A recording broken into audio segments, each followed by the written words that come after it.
Kaya saan ihatid yung mga buko? Dito po sa may labasan. Labasan. Para sa mga buko juice. Nagbebenta ng buko juice? Ako lang mo, binabiyahe po yata ito. Ah, binabiyahe. Lalagay sa truck. Sa inyo rin nagbabayad? Sa amin, sa karga lang.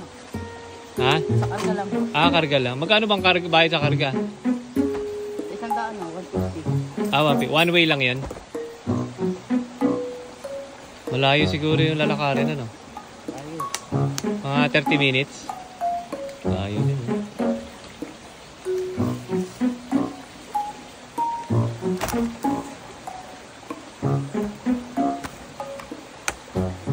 Ito mo ito, Show. Hindi na nakatalo. Kasi na.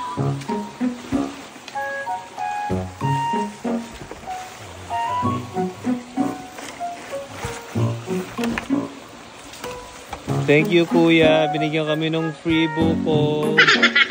Salamat, Horsey. Ayaw, di ba?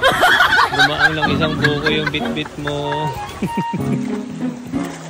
Natawid na si Horsey. Na, ano? Binigyan pa tayo ng isang buko nila, kuya. Salamat. Naway pagpalain kayo. Marami pa kayong bukong mahatid. At maging buko pie at buko juice.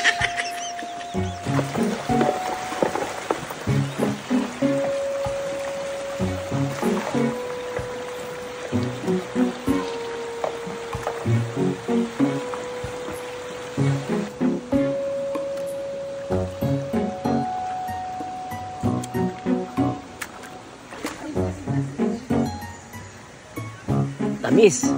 Taste. Why? You drank already. So what?